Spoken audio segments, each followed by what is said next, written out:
The tremor came first, and nobody but Mira Osei noticed she hadn't flinched. The maintenance bay of Faro Relay smelled the way it always did during a shift change: hot metal, the sour tang of coral-breathing gel, and underneath it, the faint mineral dust that drifted in from the airlocks facing the hollow. Mira crouched over an open-access panel, one hand steadying a coil of fiber cable, the other guiding a driver bit into a socket the size of a rice grain. She didn't look up when the floor shivered under her knees. She just held the driver still until the shiver passed, then finished the turn. "You felt that," said Tomas Ruiz, dropping into the seat across from her with 2 mugs of the station's flat, overbrewed coffee substitute. He was 26, all elbows, with a habit of tapping the same 4-count rhythm on any surface within reach when he was nervous. He was tapping it now. "Third one this week." "I felt it," Mira said. She took the mug without looking up. "Wasn't going to help the cable to jump." "You never jump?" "Once. 19 years old. A gas main." She smiled without much behind it, the smile of someone changing the subject by finishing it. "Grandmother's rule. You count, you don't jump." Tomas didn't ask what that meant. He'd learned by now that Mira answered questions eventually, on her own schedule, and pushing only made the schedule longer. Faro Relay hung in high orbit above a system nobody had bothered to name past its catalog number. A 2-kilometer umbilical tethered it to the thing that had made it worth building at all, a structure the joint survey teams had started calling the Hollow, a half-buried lattice of black alloy sunk into the third planet's crust. Whoever had lived there had built it before any of the 3 species now squabbling over its research rights had learned fire. Nobody knew what the Hollow was for. Nobody had gotten more than 60 meters into it without the survey drones losing signal. It didn't broadcast, didn't respond to hails, and every 6 or 7 days it made a low, 3-note chime that traveled up through the station's hull like a held breath. It had chimed twice already this week. That was new. "Report says the chimes are thermal cycling," Tomas said, not quite believing it. "Metal contracting in the cold." "Metal that's been cold for 40,000 years," Mira said, picking this month to start complaining about it. The bay was quieter than usual for shift change, and Mira noticed that too, the way she noticed most things without commenting on them. Down the row of workbenches, a pair of Thren techs were recalibrating a drone wing in near silence, their crests low and flat, and past them a Corps engineer named Bray sat cross-legged on the deck with a tablet, running the same diagnostic loop for the 3rd time in an hour. Nobody was saying the word nervous. Everybody was acting like it anyway. Mira had worked on 4 different stations before Faro Relay, and she'd learned that the quiet before a crew admits something is wrong always sounds a little like this: tools set down too carefully, jokes landing half a beat late, coffee going cold in cups nobody quite finished. She liked the Hollow, in the abstract, uncomplicated way you like a mountain you've never had to climb. Not fear. Something closer to respect for a thing that had outlasted everyone who'd ever tried to understand it. The survey teams had a running theory board pinned up outside the mess hall, scrawled over in 3 different alphabets: tomb, weapon cache, observatory, something with no word in any of their languages yet. Mira had added her own guess months ago, in small careful handwriting near the bottom, and never told anyone which line was hers. She glanced at it sometimes on her way to meals, the way you'd glance at an old joke that had stopped being funny and started being a habit instead. Commander Vash Kedry found them like that, Mira half under the panel, Tomas mid-sentence, both of them ignoring their coffee.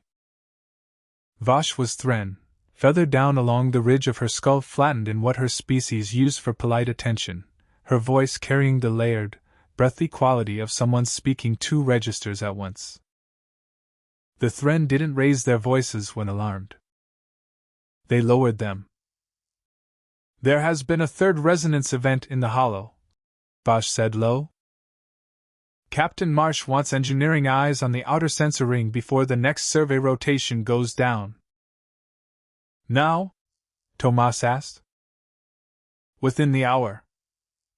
Vosh's crest lifted slightly, amusement, or its Thren equivalent. Sergeant Senik's already leading the outer ring sweep. He says a little tremor never worried Akora. Senik says that about everything, Mira said, standing, wiping her hands on her coveralls. He said it about the mess hall's protein loaf as well, Vosh agreed. He was wrong about that too.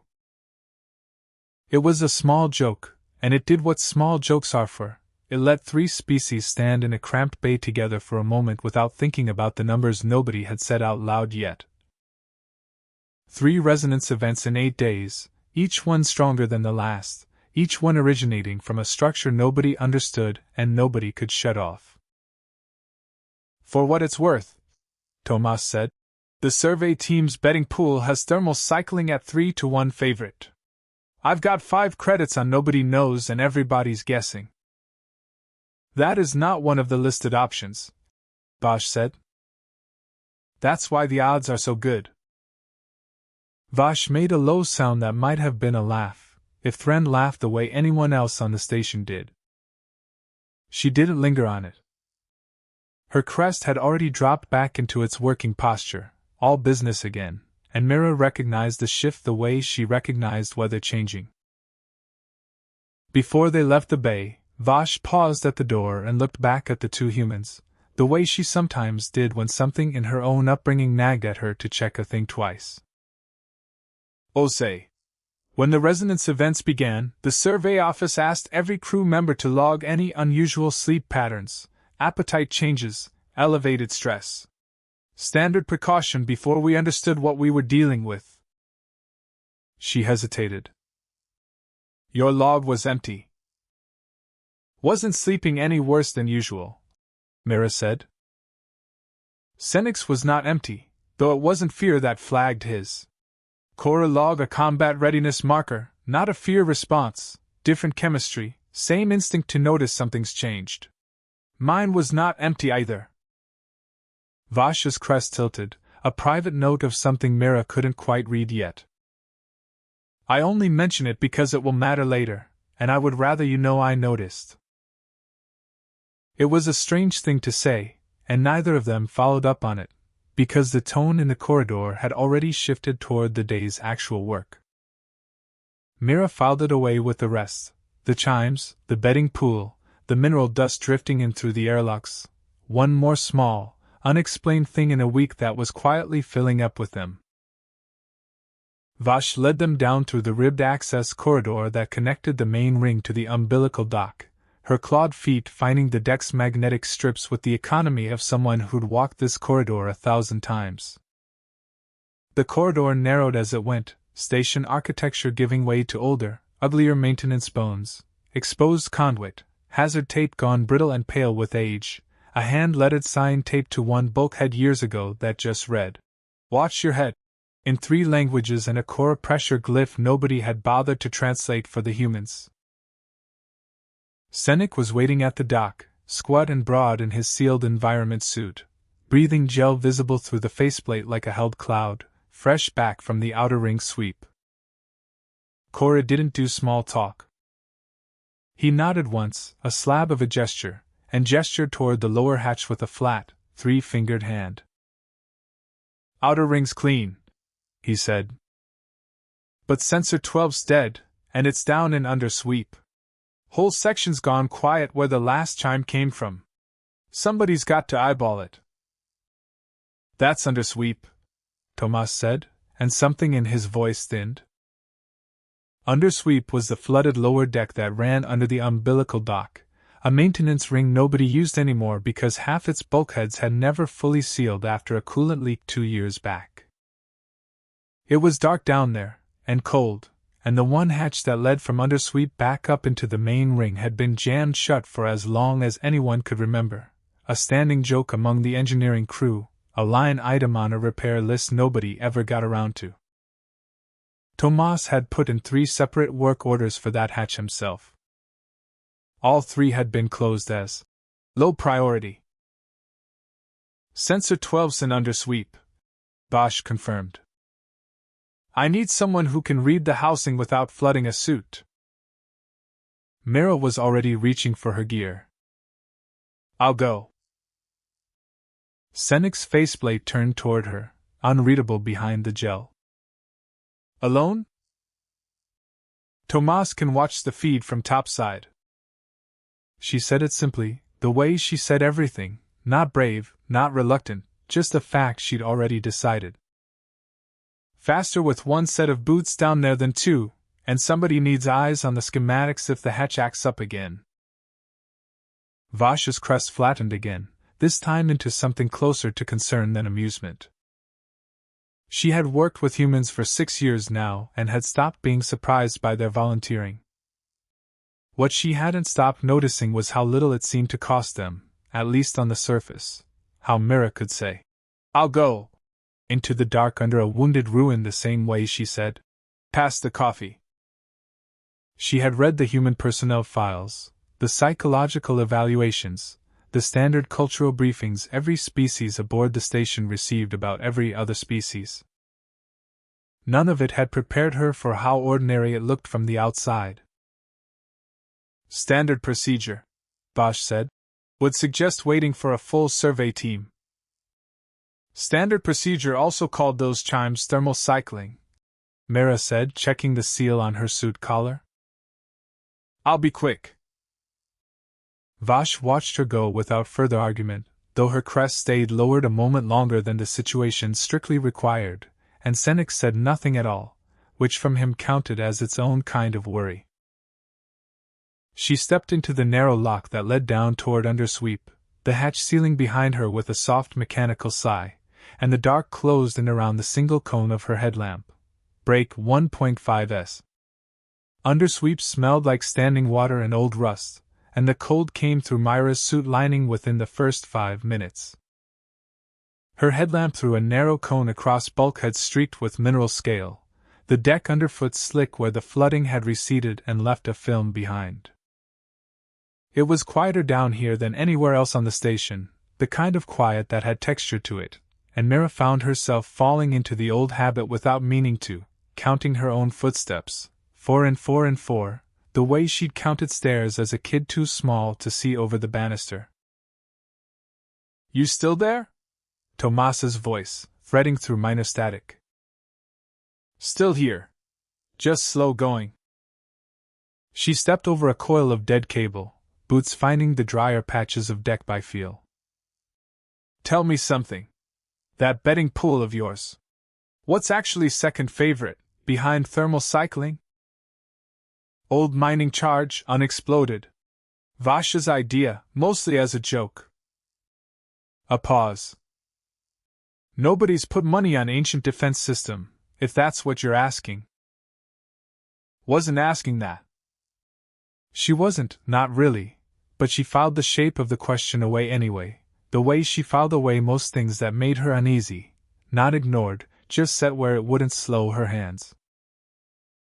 Sensor 12's housing hung open ahead of her, its casing scorched black from the inside, not a power failure. A surge. Talk to me, Tomas said, static thinning as she got closer to the relay point. Housing's fried, Mira said. Whatever came through here, it wasn't gentle. She crouched, running a scanner along the exposed wiring, and behind her, further down the corridor where the water pooled deepest, something in the dark made a sound like a held breath being let out slowly. She didn't turn toward it yet. Tomas, pull the last chime's timestamp. Match it against when this sensor went dark. A pause, the sound of him working, keys under his fingers. They're the same second. Mira went still.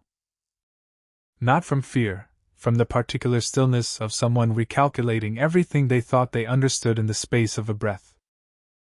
The chime isn't thermal cycling. What is it then? I don't know yet.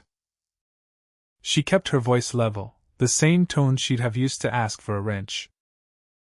But it did this to a sensor from 200 meters away, and it did it in under a second. Vash's voice cut in, tighter than before. Return to the hatch, Osei. Now. Copy. Heading back. She'd taken maybe 6 steps when the second sensor down the corridor caught fire from the inside, sparks spitting into the standing water with a hiss, and the deck under her boots shivered, not a tremor this time. A pulse. Something that moved.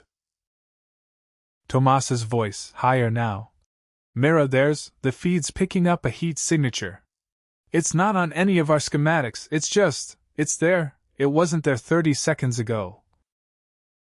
Copy, Mira said again, and did not run. That was the thing Vash would replay later, alone in her quarters, turning it over the way her people turned over a puzzle shell to find its seam. Mira Osei, alone in a flooded dark corridor with an unidentified heat signature closing the distance behind her, did not run. She walked. Fast, controlled, economical, but a walk, boots finding the driest patches of deck by memory and feel, breathing audible and even over the calm. Why isn't she running? Senec said low, watching the feed from the dock. I don't know, Vash admitted, and there was something in her voice that hadn't been there a minute ago, not quite alarm, closer to the particular unsettlement of watching a familiar pattern refuse to complete itself the way it always had before. The jammed hatch at the far end of undersweep, the one sitting on 3 ignored work orders with Tomas's name on all of them, sat directly above the section of the hollow's lattice that had gone active. Nobody had planned that. It was simply where the coolant leak had happened to be, 2 years before anyone knew the ruin below it was anything but dead stone.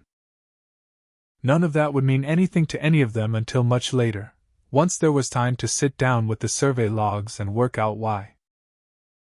Right now, all Vash had was a decision to make in under a minute, with the umbilical dock's outer sensors screaming warnings in 3 languages and a jammed hatch standing between her engineer and the only way home. Osei, she said. The hatch is seized. We cannot get it open from this side in time. There was a silence on the comm, just long enough that Senec's broad hand closed around the edge of the dock console, his knuckles pale under the environment suit's gel. Then Mira's voice, level as ever, came back. Then I'll need someone talking me through the manual release. Tomas. You've got the schematics. Yeah, I've got them.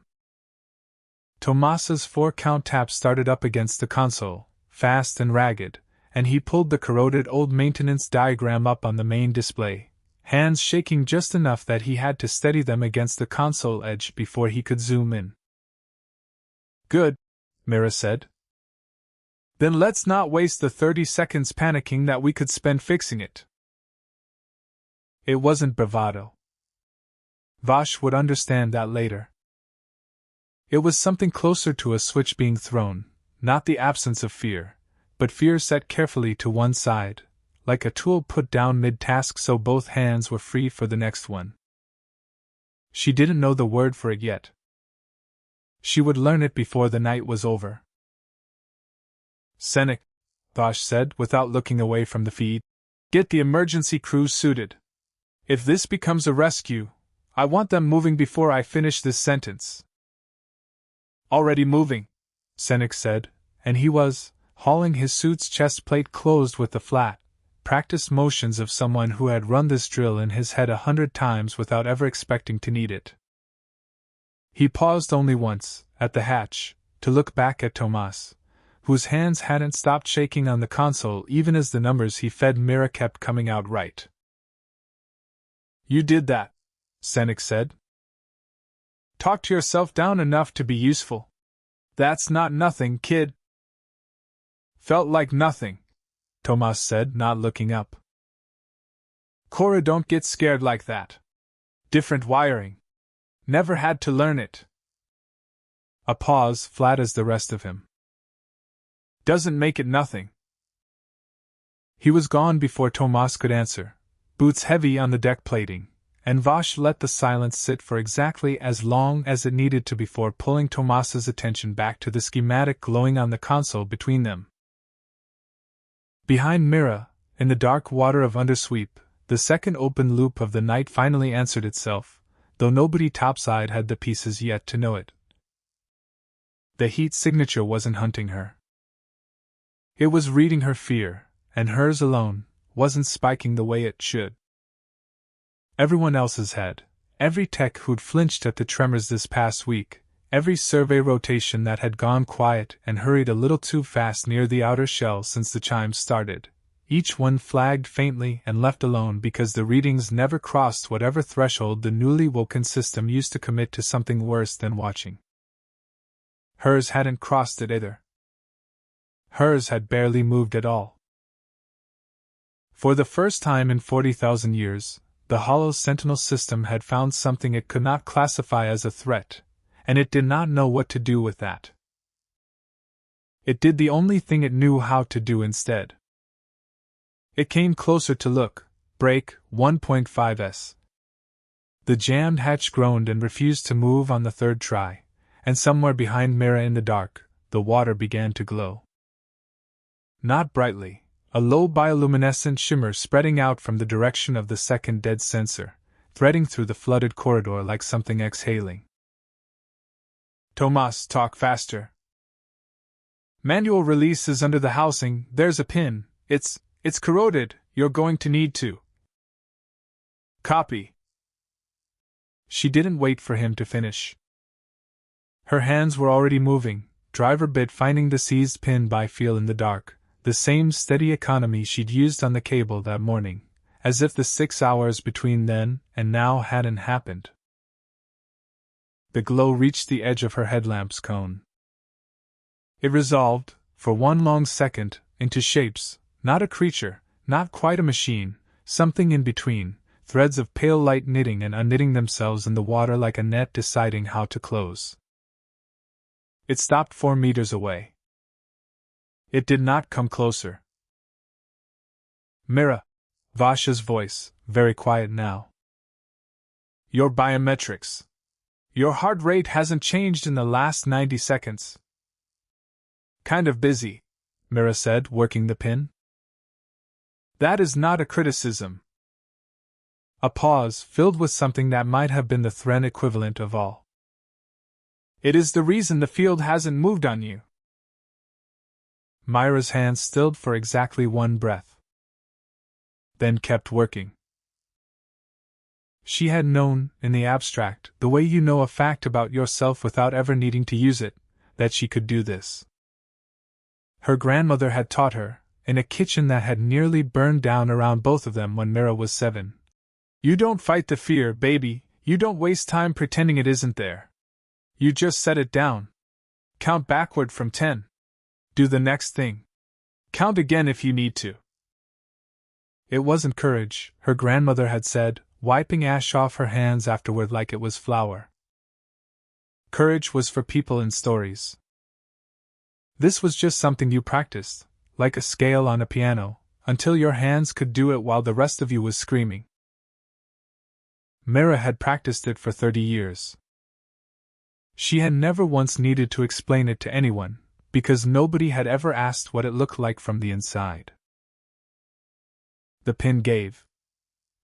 The hatch groaned and shifted half a meter, cold air and colder light spilling through the gap, not fully open, but open enough to see the dry maintenance shaft beyond it, the way home laid out like a held breath of its own. For one full second, it felt like it was over. That's it, Vash said, and for a moment even her carefully layered voice slipped into something unguarded. Osei, that's the gap, get through it, we'll widen it from this side once you're clear. Copy, Mira said, already turning to signal Tomas, already letting herself believe, for exactly that 1 second, that the hardest part of the night had already happened. Break 1.2s. Then the light in the water behind her doubled. Break 1.2s. Tomas, I need it wider, she said, And that was when the second heat signature bloomed behind the first, closer, faster, and Tomas's voice cracked over the comm with a spike of static that had nothing to do with the equipment. There's 2 of them now, Mira, the schematics don't. There's nothing in the schematics about 2. Tomas. Her voice didn't rise. If anything, it dropped, the exact register her grandmother used to use across a smoke-filled kitchen. Breathe out. Slow count. You're not down here. You're safe. I need the next number on that panel, not the fear.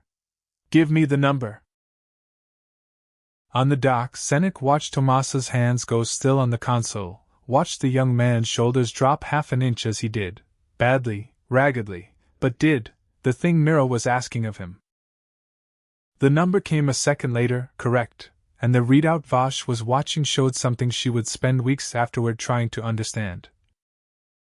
For 3 full seconds, Tomas Ruiz's own racing heartbeat had slowed, not because the danger had lessened, but because someone he trusted had told him, calmly, exactly what to do with his hands. That's it, Mira said. Good. It didn't last. The gap in the hatch, the one that had felt like salvation a minute earlier, chose that moment to shudder and drop half shut again, corroded hinges giving under their own weight, and Senik's voice came through flat and grim. Hatch has re-seized. Full width gone. You've got maybe 40 centimeters. The all-is-lost moment arrived not as a wall of enemies but as a single, terrible piece of arithmetic. The hatch was barely wide enough for a person turned sideways. The second heat signature had drifted directly into the path between Mira and the gap, and there was no route through that didn't mean walking straight past it, close enough to touch.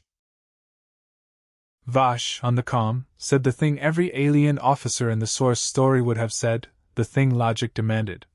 Osei, there is no route that avoids proximity. Recommend you hold position and let us find another way. We can cut a second access from topside within the hour. By the time you cut through, this corridor's underwater, Mira said.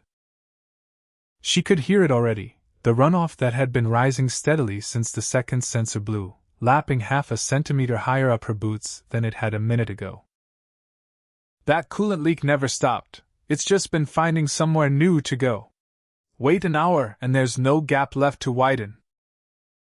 She didn't say it like an argument. She said it like a fact she'd already finished weighing. I'm the shorter path. I'm taking it. She did not run at it. She did not charge. She walked toward the glowing shape in the water at the same pace she'd have crossed the parking lot, hands loose at her sides, breath even, her mind, visibly, on the biometric feed Vash couldn't look away from, as flat and steady as still water. Every instinct she owned, the old animal ones laid down long before language, screamed at her to run, to fight, to do anything but walk calmly toward a thing made of light that had already burned 2 sensors to slag. She heard all of it. She set all of it down, the way she'd been setting it down since she was 7 years old in a smoke-filled kitchen, and she kept walking anyway. 10. 9. 8. The old count ran under her thoughts the way it always did, not to distract her from the fear but to give her hands and her feet something steadier to follow than the fear could offer. 7. 6. The water lapped cold against her boots with every step, the light ahead of her brightening and dimming in slow pulses, like something breathing, or deciding. 5. 4. She could hear her own pulse in her ears, quick and human and completely at odds with the numbers scrolling across Vash's readout topside, and she let both things be true at once, the fear, and the walking, because her grandmother had never once told her the fear would go away. Only that it didn't get to drive. The shape in the water rippled once, testing, the way a smoke detector's light flickers before deciding not to sound. Mira didn't flinch from the ripple. She kept walking past it, close enough that the pale light of it washed across her faceplate and threw her own shadow long against the flooded deck, close enough to see, for one strange suspended second, threads of light inside it shifting the way a hand might open when it decided, after all, not to close into a fist. 3. 2. And out the other side, break, 1.2s. It did not follow. She's through, Sentinel said, and for the first time since Mira had ever heard him, his flat voice cracked around the edges. Behind her, the second shape drifted once more toward the widening gap in the hatch, hesitated at the threshold the way something uncertain hesitates at a doorway, and then, slowly, sank back into the dark water and went still. Break 1.5s. It took another 40 minutes to get the hatch fully clear and confirm no further heat signatures were active anywhere in undersweep, Sentinel relaying updates from the dock while Tomas kept his eyes locked on the sensor feed, hands finally steady on the console now that there was a live picture of Mira walking instead of a wall of static to fill in himself. 2 hours after that, the hollow's third and final chime of the night rolled through the station and then, finally, stopped, the sentinel field settling back into whatever 40,000-year sleep it had woken from, apparently satisfied that whatever had disturbed it did not, in the end, register as a threat worth pursuing. By the time the all-clear sounded, half the station had gathered near the observation ring outside medical, off-duty Thren techs and Cora engineers standing in loose, uncertain clusters, none of them quite willing to go back to their bunks until they'd seen for themselves that Mira had walked out of undersweep on her own legs. Captain Marsh met her at the airlock with nothing to say for a long moment, just a hand briefly on her shoulder, human to human, before he turned to deal with the reports that would need writing before anyone slept. Mira sat afterward in the medical bay with a blanket she didn't need around her shoulders, drinking coffee that had gone cold an hour ago, while Vash stood in the doorway with her crest lowered in the particular way that meant she was choosing her words with care. "We built our models of your species from a great deal of data," Vash said. "Combat records, medical scans, behavioral studies across 6 years of joint service." She paused. "None of it accounted for tonight. For what happened down there. For the fact that you could choose it." Vasha's voice dropped lower still. "We finally cross-referenced the old survey logs while you were in undersweep. The hollow wasn't malfunctioning. It was a sentinel system, asleep for 40,000 years, and it woke because 11 days ago the survey team drilled a core sample from its outer shell, the first physical breach anyone had made in 6 years of studying it. Before that it had only ever been watched from a distance. After that, it started watching back. That's why it fried the sensors on site," Mira said slowly, working it through. "But it didn't do the same to me. Because a sensor housing isn't alive, and it treats those as intrusions to be cleared, the way you'd sweat a spark off your sleeve without thinking about it. A person is a different kind of question. It has to look before it decides." Vasha's crest lifted slightly. "We have species aboard this station who do not startle easily, Osei. Sentinel's people are bred for calm water. My own people lower our voices instead of raising them when we are afraid, and we thought that discipline, too. But none of us can decide in the moment not to be afraid at all, set it aside, on command, the way you set down a tool. We are built one way. You appear to be built, adjustable." Mira turned the mug in her hands.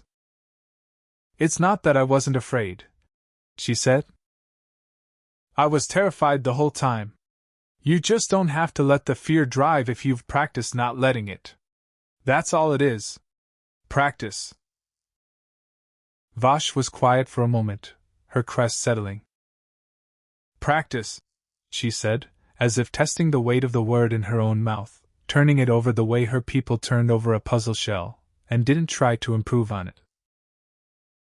Sentinel appeared in the doorway behind her, still half in his environment suit, breathing gel drying pale at his collar. He didn't say anything for a moment, just looked at Mira the way he might have looked at a piece of equipment that had done something outside its listed specifications. Themra, the younger of the two Thren techs from the maintenance bay, hovered a step behind him, crest twitching with the particular restlessness of someone who wanted to ask a question and hadn't worked out how to phrase it. "Is it true," she said finally, "that you could still hear us the whole time? Down there?" "Every word," Mira said. "Wasn't sure I could answer back steady, some of it. But I heard it." Themra's crest settled slowly into something Mira had learned to read as relief. Some of us thought the comm was the only thing keeping you moving. That you needed us talking." "Helped," Mira admitted. "Didn't need it. Different thing." "You walked past it," Sentinel said finally. "Twice." "Once each way," Mira said. "That's still walking past it twice." "When you put it like that." Mira turned the mug in her hands, watching the surface of the coffee settle. "Wasn't planning on a third." "See that it stays that way," Sentinel said in the flat tone he used for things he meant seriously, and left it there, which was as close as he ever came to asking someone to be careful. He made a sound low in his chest, something between a grunt and a laugh, and set a second mug of the station's terrible coffee down next to her without a word, which from Sentinel was as close to ceremony as anyone had ever seen him get. Tomas, 2 beds over and hooked to a vitals monitor as a standard precaution after a night spent watching someone else's biometrics instead of his own, managed a rough laugh. "She's had 30 years head start. Her grandmother used to run kitchen fire drills like the Corps run boarding drills." "There was one fire," Mira said. "It just made an impression." "Tell them the counting part," Tomas said. "It talked me down same as it did whatever that thing was." Vash's crest lifted at that same small motion Mira had learned, over 6 years, to read as something between a smile and a bow. "Then I would very much like to hear about your grandmother's fires, Sergeant Osei, when you are ready to tell it." "Not a sergeant," Mira said, but she was smiling now too, small and real. "Just an engineer who counts backward when the room's on fire." "And a teacher, apparently," Vash said, glancing toward Tomas. "I watched his own reading settle while you talked him through that panel. Whatever this is, it does not appear to require your blood to work. It can be given away." Mira hadn't thought of it that way before. She thought about it now, turning the idea over the same careful way she turned the driver bit that morning, a lifetime ago, in a bay that smelled like hot metal and bad coffee. Captain Marsh found her still sitting there 20 minutes later, the blanket finally forgotten on the bed beside her, and dropped into the chair across from her the way a man does at the end of a very long shift. "Survey office wants a full report on the Sentinel's trigger threshold by end of week," he said. "They're already drafting a proposal to bring in a human specialist to help write new safety protocols around fear response. Apparently nobody on this station qualifies except the 2 people who almost died proving it." "Flattering," Mira said. "Wasn't meant to be. It was meant to be a warning." He studied her for a moment, the particular look of a captain deciding whether to say the next thing at all. "You didn't have to go alone tonight." "I know. You'd do it again anyway." Mira didn't answer that one right away. She looked past him, out through the medical bay's narrow viewport, toward the dark curve of hull that separated them from undersweep and the flooded corridor, and the hatch that would, she was fairly certain, finally make it onto somebody's priority list come morning. "Ask me again after I've slept," she said, and Marsh laughed, low and tired, and let her have that. Break 1.2s. Later, alone, She stood at the observation port that looked down on the dark curve of the third planet and the black lattice of the hollow sunk into it, quiet now, patient, waiting out another 40,000 years or another Tuesday, whichever came first. She thought about her grandmother's kitchen, the smoke, the small dry voice saying, "Count, don't jump," and how strange it was that the thing which had once seemed like nothing more than a family habit, a small, private discipline nobody outside her own species had ever thought to ask about, had turned out to be the one thing, out of everything 3 different species had brought to this station, that an ancient and unknowable machine had no answer for. Down below, the hollow's lights, if it had ever truly had lights, had gone dark again.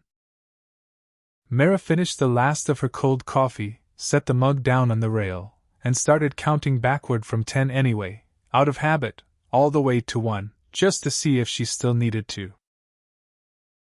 She didn't. She counted anyway. Some habits you keep for what they cost you to learn, not for what they're still doing.